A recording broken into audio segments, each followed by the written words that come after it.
강의 제59번째 시간입니다. 오늘은 떡상과 예수님, 떡상의 떡과 예수님,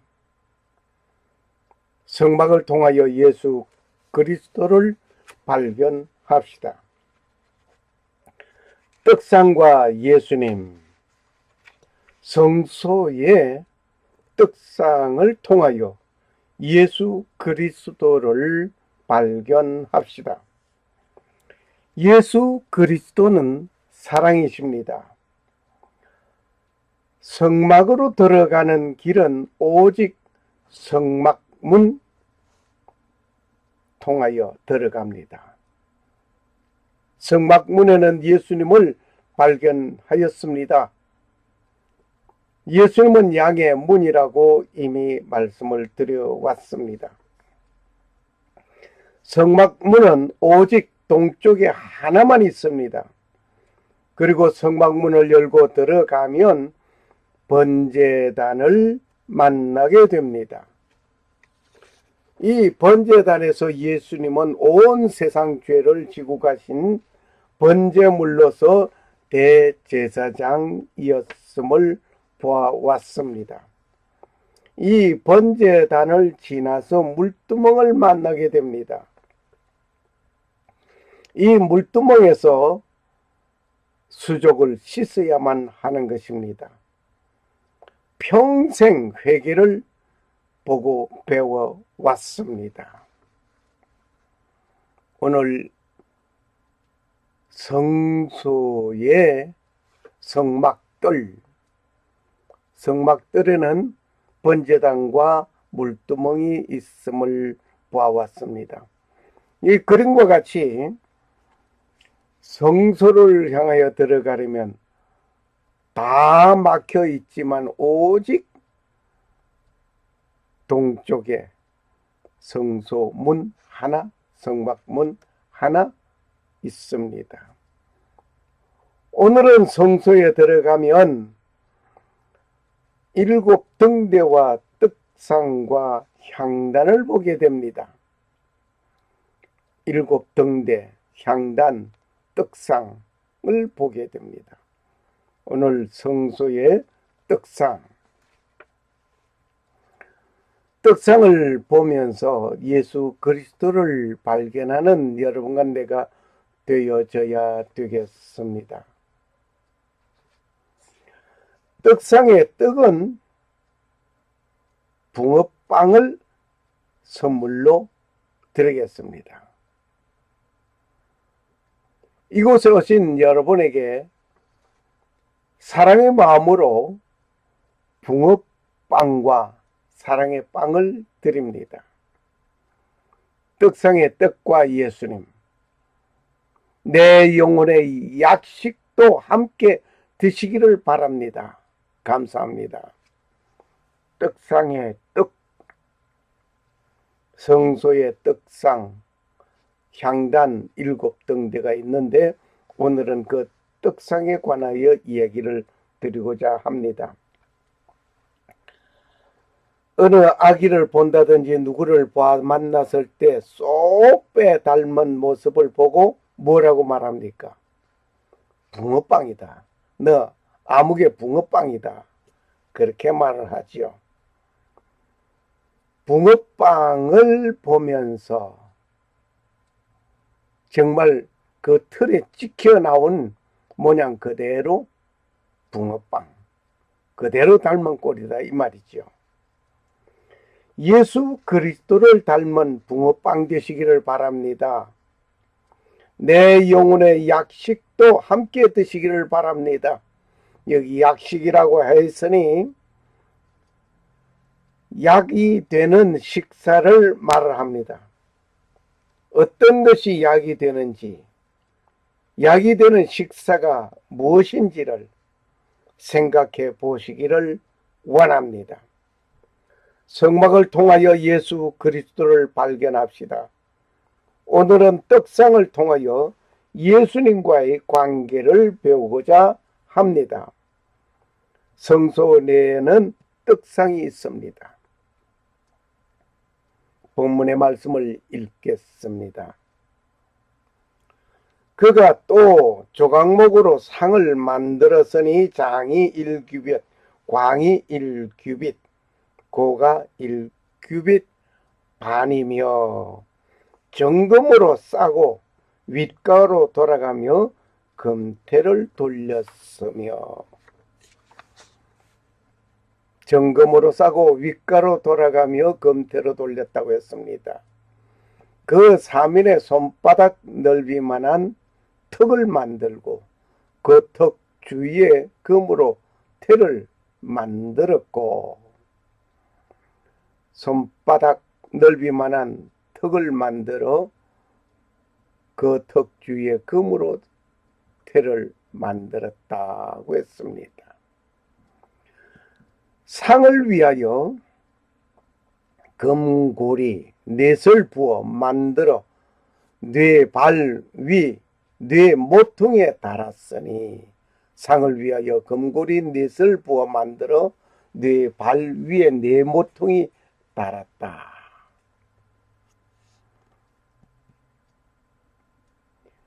그 고리가 턱 곁에 있어서 상을 매는 채를 매게 하였다. 예. 그림을 보면서 얘기가 되고 있으니 잘 이해가 되리라 봅니다. 또 조각목으로 상 멜 채를 만들어 금으로 쌌으며, 모든 것이 지금 금으로 싸고 금으로 칠을 해 놨습니다. 상 위에 기구 곧 대접과 숟가락과 잔과 붓은 병을 정금으로 만들었더라. 출애굽기 37장 10절에서 16절 말씀입니다. 출애굽기 25장 23절에서 30절, 하나님은 진설병을 두는 상을 만들게 하였습니다. 그리고 히브리서 9장 1절에서 10절, 땅의 성소와 하늘의 성소를 말씀하고 있음을 우리는 알 수 있습니다. 성소 안에는 떡상, 등대, 향단이 있습니다. 이곳을 성소라고 하는 이유가 있습니다. 거룩하신 하나님께서 임재하시는 구별된 거룩한 장소라고 하여 성소라고 말을 합니다. 출애굽기 25장 8절 말씀 참고하시면 되시겠습니다. 그리고 휘막이라고 하는데, 이것은 하나님과 사람이 만나는 곳이라고 하여 휘막이라고 합니다. 출애굽기 29장 4절 말씀입니다. 이제 성소 내에 있는 떡상을 보시겠습니다.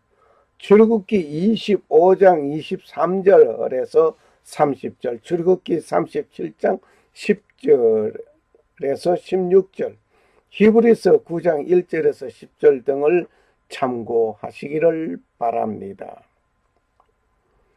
떡상의 떡은 예수 그리스도의 만찬에서 예수 그리스도의 몸을 상징하고 있음을 우리는 잘 알고 있습니다. 떡상, 진설병상이라고도 하지요. 떡상, 조각목으로 만들었습니다. 떡상은 조각목으로 만들었고 정금으로 입혔습니다. 조각목으로 만든 것에 정금으로 입혀 놨습니다. 주위에는 금태를 둘렀습니다. 정말 아름답게 만들었습니다. 상 위에 진설병을 두어 항상 하나님 앞에 있게 하였습니다. 출애굽기 25장 30절 말씀입니다. 상 위에 진설병을 두었는데 항상 있게 하였습니다. 어디에? 하나님 앞에. 진설병 상은 떡상을 말합니다. 떡상이나 진설병상 같은 말입니다. 떡을 놓는 상을 말을 해서 진설병상, 떡상이라고 하지요. 조각목으로 만들었습니다. 조각목으로 만들고 정금으로 쌌습니다. 조각목으로 만들고 정금으로 싼 그 상 위에 진설병을 두어 항상 하나님 앞에 있게 할 것이라고 출애굽기 25장 30절 위에 말씀 같은 말을 지금 재반복하고 있습니다. 이 진설병의 상은 하나님의 사랑과 은총을 비유하고 있습니다. 그저 그냥 만들어진 것이 아니라 무엇을 상징하고 있음을 계속해서 보고 있습니다. 다윗, 사울, 요나단의 사이에서 묘한 일이 있었습니다. 우리가 잘 아는 사건이지요. 다윗은 누구고 요나단 누구고 사울은 누구냐 이겁니다. 요나단은 다윗을 자기 생명같이 사랑하여 더불어 언약을 맺었습니다. 사무엘상 18장 3절 말씀입니다.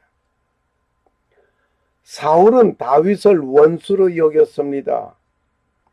요나단은 아버지의 원수를 자기의 생명같이 사랑하고 더불어 언약을 맺는 일은 우리가 어떻게 보아야 하겠습니까? 사탄이 원수로 여기는 하나님의 독생자 아들 예수 그리스도는 아버지를 대적하는 자의 무리에 속한 나를 구속하시려고 오신 사랑의 사신이었던 예수 그리스도 하나님의 독생자 아들입니다.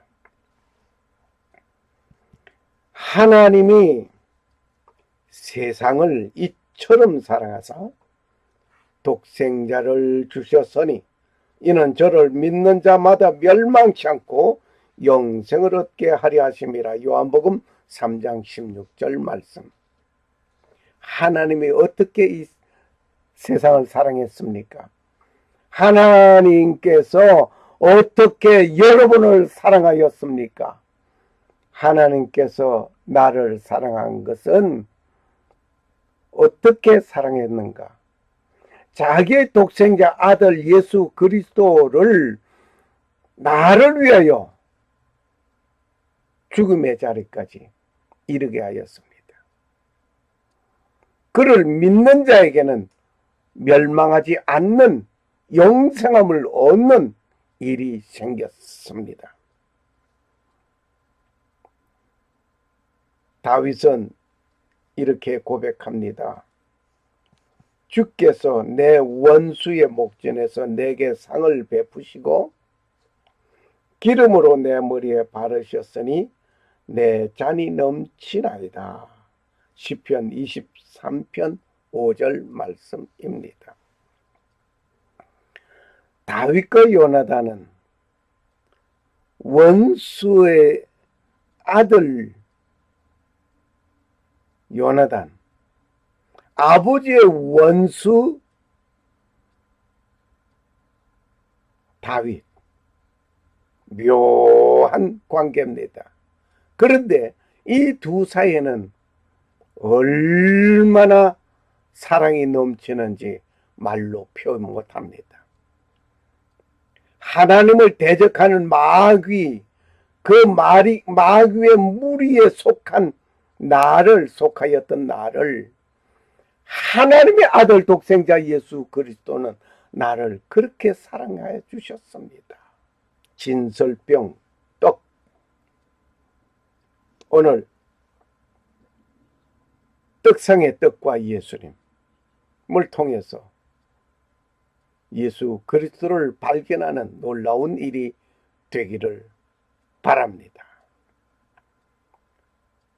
떡상에 와서 진설되어 있는 떡을 봅니다. 상 위의 떡은 항상 있게 해라. 그랬습니다. 항상 있게, 항상 있게 하라. 이유가 있습니다. 상 위에 진설병을 두어 항상 있게 하라고 출애굽기 25장 3절에 말씀하셨습니다. 출애굽기 25장 30절에 말씀하셨습니다. 상 위에 진설병을 두어 항상 내 앞에 있게 할지니라. 예수 그리스도를 항상 모시고 살아야 할 것이라 말입니다. 에녹이 하나님과 동행한 것 같이 말입니다. 하나님께서는 드시지도 아니하시는 이 떡을 항상 있게 하신 이유와 그 뜻이 있음을 우리는 알아야 하겠습니다. 왜 그랬을까? 이 진설병은 출애굽기 25장 30절 상위의 진설병을 두게 하신 것입니다. 이 진설병은 예수 그리스도를 상징하고 있다고 하는 사실을 몇 번씩 계속해서 말씀을 드리고 있습니다. 그리고 예수 그리스도가 탄생한 곳이 베들레헴입니다. 예수 그리스도가 탄생하신 곳이 베들레헴. 이미 지명을 통하여 예수님은 생명의 떡이심을 밝히고 있습니다. 그리고 이곳에서 탄생하실 것까지 예언되어 있는 것을 우리는 잘 알고 있습니다. 항상 있게 하라. 그리고 떡은 육신을 위한 빵 식량입니다. 뿐만 아니라 12덩이는 12지파를 밝히고 있습니다. 백성의 가난한 빵을 먹지 못하여 식사를 못하여 굶주리는 자를 돌보아야 할 것인 줄 믿습니다. 베들레헴이라. 베들레헴, 예루살렘에서 멀지 않는 곳입니다. 지도를 보신 것과 같이 예루살렘에서 멀지 않은 곳에 베들레헴이 있습니다. 베들레헴 하게 되면은 우리는 예수님께서 탄생한 곳이라고 잘 알고 있습니다. 이 베들레헴이란 마을 이름은 떡의 집이라는 히브리 말과 고울이라는 말이 합쳐져서 합성된 말이 베들레헴입니다. 이 베들레헴은 생명의 떡 대신 예수님께서 탄생하실 것을 예언해 놓은 지명입니다. 이 베들레헴 떡집이라는 말입니다. 정말 우리에게 놀라움을 알려주는 하나님의 말씀은 그저 뜬금없이 툭 나타나서 외쳐지는 하나님의 말씀이 아닙니다. 이미 예고되고 상징되고 증거되어 주신 것입니다. 베들레헴이라고 고을 이름을 베들레헴 했지만은 여기에 생명의 떡이 탄생할 것이다 하는 것을 예언해 놓은 것입니다. 여기 베들이라는 말은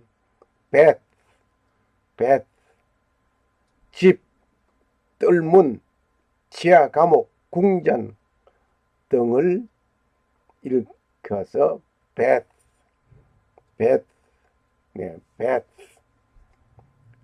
그리고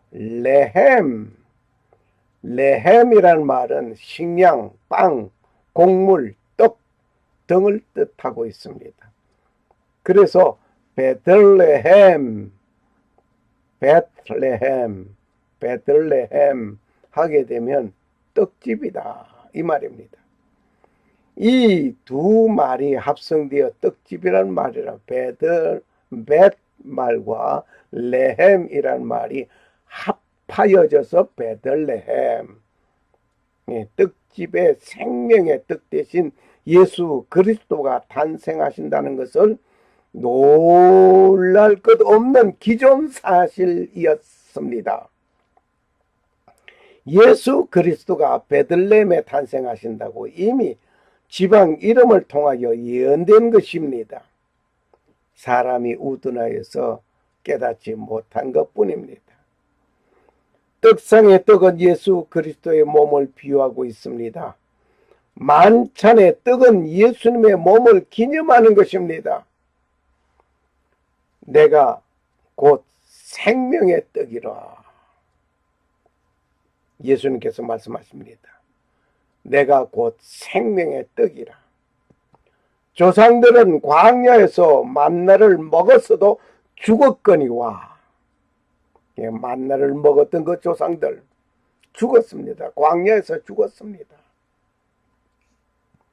이는 하늘로서 내려온 떡이니 사람으로 하여금 먹고 죽지 않게 하는 것이니라 말입니다. 하늘로서 내려온 떡이라.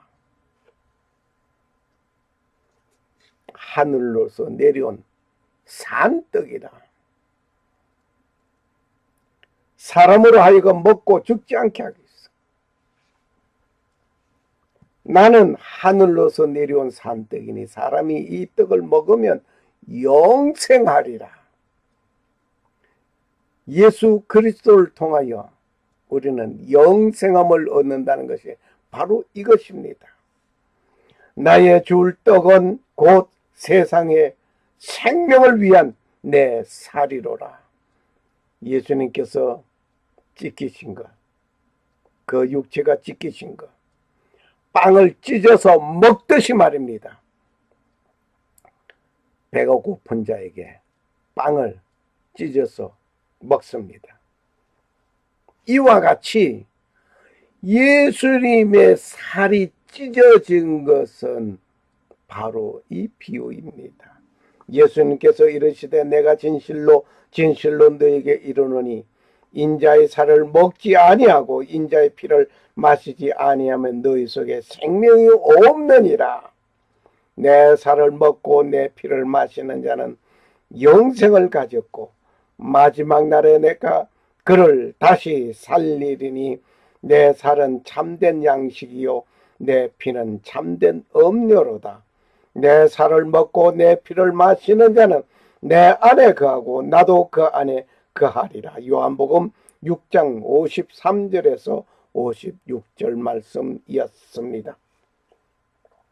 기록되어서되 사람이 떡으로만 살 것이 아니요 하나님의 입으로 나오는 모든 말씀으로 살 것이니라. 마태복음 4장 4절 말씀이었습니다. 이 말씀을 쉽게 풀어본다면 떡이란 예수 그리스도의 말씀이라고 해석을 하면 이해가 빨리 될 것입니다. 왜냐하면 예수님께서 그렇게 말씀하셨기 때문입니다. 떡이란 예수 그리스도의 말씀, 사람이 떡으로만 살 것이 아니라 하나님의 입으로 나오는 모든 말씀으로 살 것이라고 해서 말씀을 생각해야 합니다. 육신을 위하여 밥을 먹는다면 영혼의 양식을 위하여 생명의 떡을 먹고 생수를 마셔야 합니다. 우리는 배가 고프면 밥을 찾습니다. 배가 고프면 밥 찾고 목이 마르면 물을 찾습니다. 내 영혼의 양식을 위하여 하나님의 말씀을 찾아야만 합니다. 항상 매 안식일에 이 떡을 여호와 앞에 진설할지니 이는 이스라엘 자손을 위한 것이요 영원한 언약이라. 항상 매 안식일에 이 떡을 여호와 앞에 진설하라고 했습니다. 떡상의 떡은 매 안식일마다 새로운 빵으로 떡으로 진설하라고 했습니다. 누구를 위하여? 이스라엘 자손을 위한 것이라고 했습니다. 이것은 영원한 언약이라고 했습니다. 예수 그리스도는 예수 믿는 자들의 하나님의 백성들의 영원한 언약, 그 떡을 진설해야 합니다.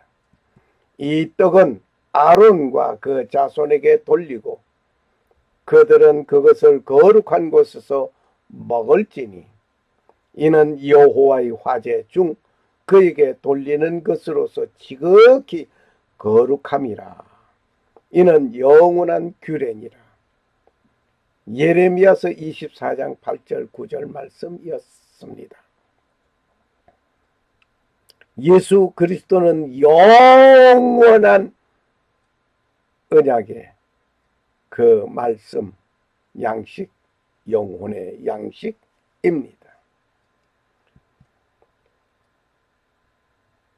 진설병에 떡, 떡상의 떡, 이 떡을 통하여서 예수 그리스도를 발견하며 성막을 통하여 예수 그리스도를 발견하는 여러분과 내가 오늘 12덩이의 떡을 보게 됩니다. 12덩이의 떡은 이스라엘 지파 12지파를 대표한 것입니다. 이스라엘의 12지파, 하나님의 백성을 위한 것이라 말입니다. 하나님의 사람은 민족이 굶주림을 보아야 합니다. 굶주리고 있는 민족을 보아야 한단 말입니다. 누가? 하나님의 사람이. 한 나라의 흥망성쇠는 그 나라에 사는 하나님의 사람이 하나님 앞에서 올바로 사는가, 올바른 지도자가 있는가에 따라서 달라지는 것입니다. 지금까지 모든 나라의 백성과 지도자가 부정을 행하던 나라는 어떻게 되었던가를 역사가 말해주고 있습니다. 특히 하나님의 사람, 하나님의 종들이 하나님 앞에서 바로 서지 아니하면 나라에 어려움이 있음을 보아왔습니다. 대한민국도 예외는 될 수 없습니다. 기독교 지도자들과 성도들 그리고 정치 지도자들이 부정부패에서 해방되고 하나님의 참된 진리의 말씀에 바로 서야 할 것입니다. 회개하고 바로 서지 아니하면 하나님은 노하십니다. 떡상의 크기와 그 모양을 오늘 보겠습니다. 그저 그냥 아무렇게나 만든 것이 아니라 하나님께서 가로, 세로, 높이 얼마를 하고 자세하게 가르쳐 주었던 것입니다. 떡상의 모양을 보면 다음과 같습니다. 가로는 1m이고 세로는 50cm이고 그 높이는 75cm 크기로 만들었습니다. 물론 재료는 조각목으로 만들어서 그 위에 싼 것이 있는데 무엇으로 쌌는고 하니 금으로 쌌습니다. 그리고 그 위에 12개의 떡덩이를 6개씩 두 줄로 나란히 쌓아 놓도록 하였습니다. 보는 바와 같이 6개씩. 그리고 그 떡 위에 2개의 유향 그릇이 올려져 있습니다. 그림을 보는 바와 같습니다. 떡은 매 안식일마다 새로운 것으로 만들어 올려 놓도록 되어 있습니다. 새로운 것으로 교체하게 되는데, 묵은 떡은, 이제 끓여내는 떡은 제사장들이 거룩한 장소에서 나누어 먹게 됩니다. 아무나 먹는 것이 아닙니다. 성도 여러분, 이 떡은 무슨 의미를 가지고 있는 걸까 하고 생각해 보시기를 바랍니다.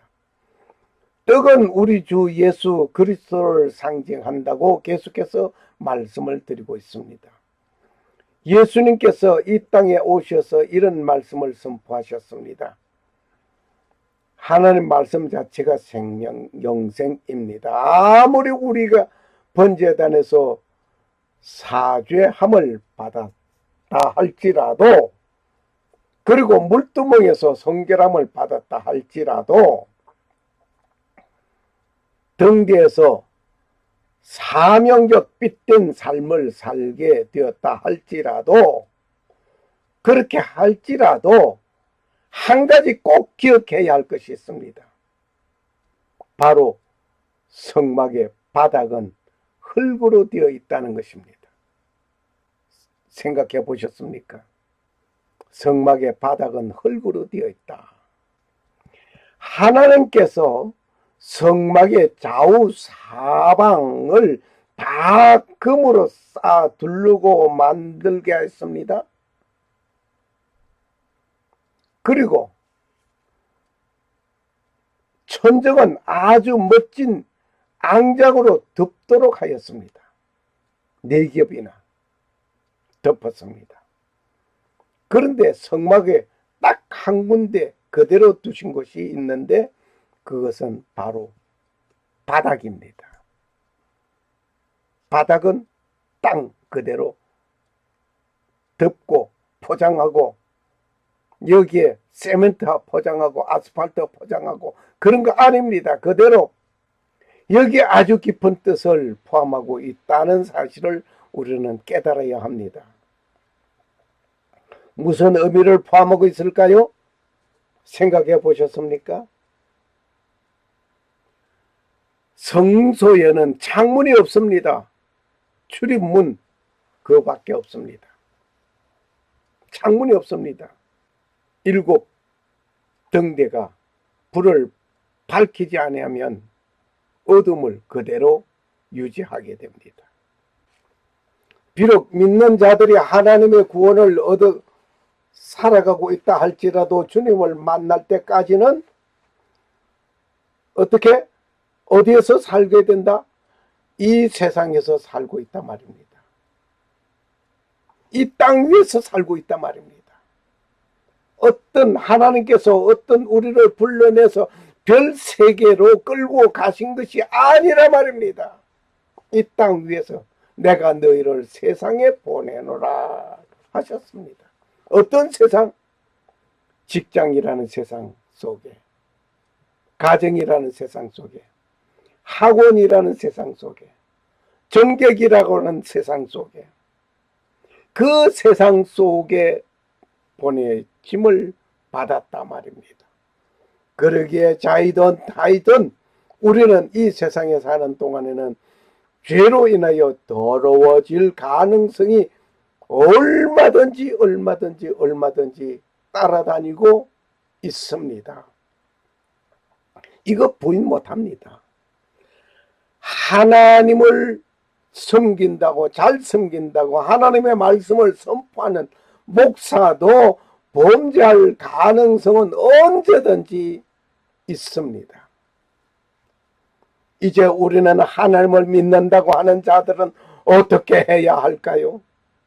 그러기에 하나님은 오늘 떡상을 통하여서 우리가 어떻게 살아야 할지에 대해 가르쳐 주시는 것입니다. 떡상은 우리가 매일 살아가기 위하여 필요한 떡입니다. 일용할 양식이기도 합니다.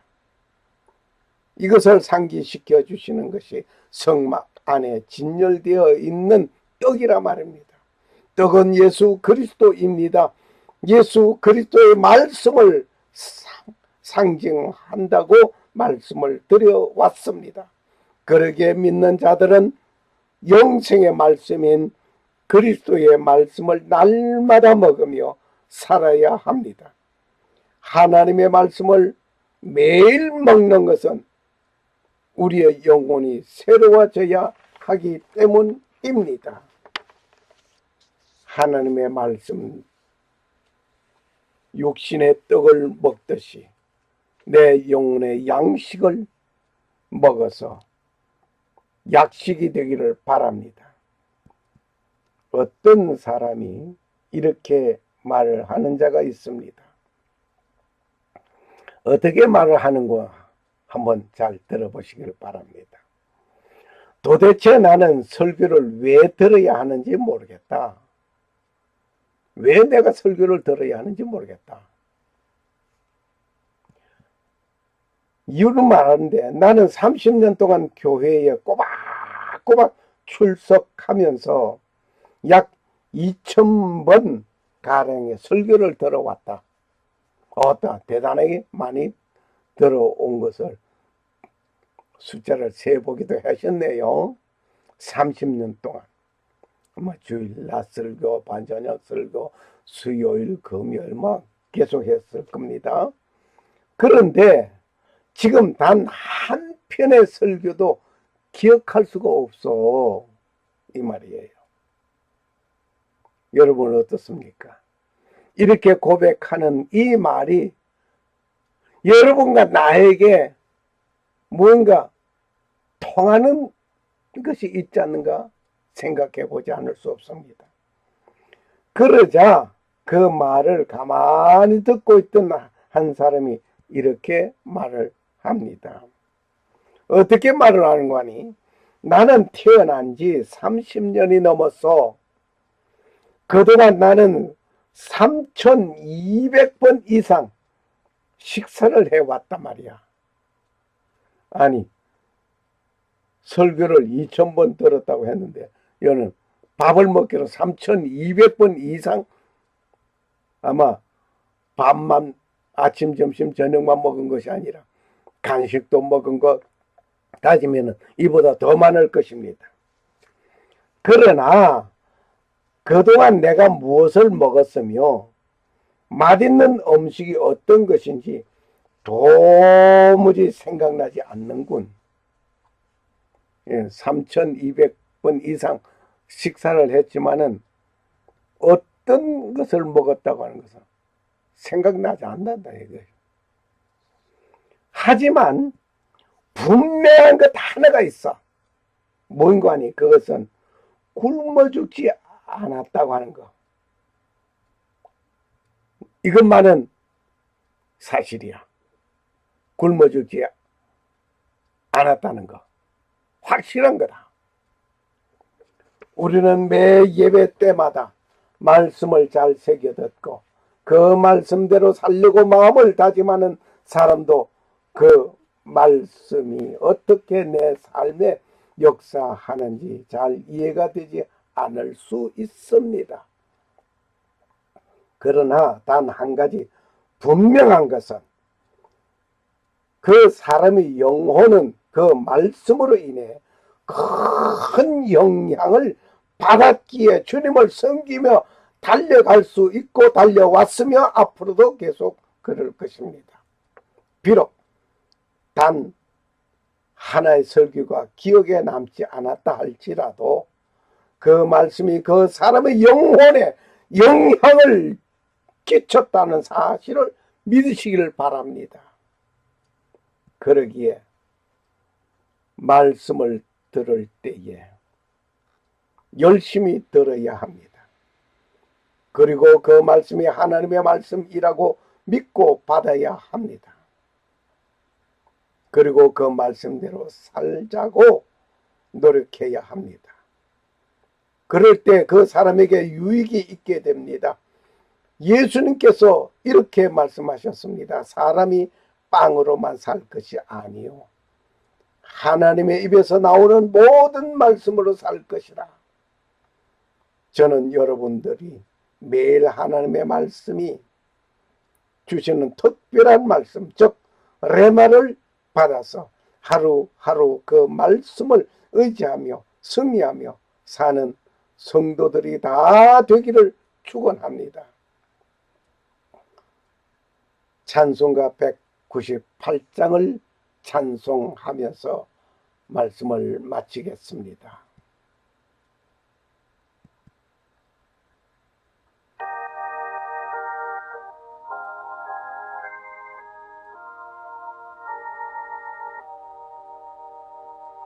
주 예수 해변소 떡들 떼사 무리를 먹이어 주신 같이 영생의 양식을 나에게도 풍족히 나누어 주옵소서.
아멘.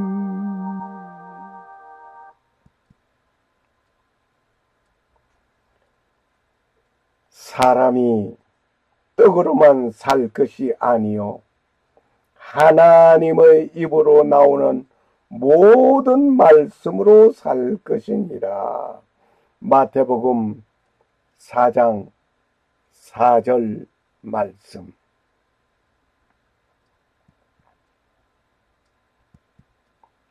샬롬. 감사합니다. 할렐루야.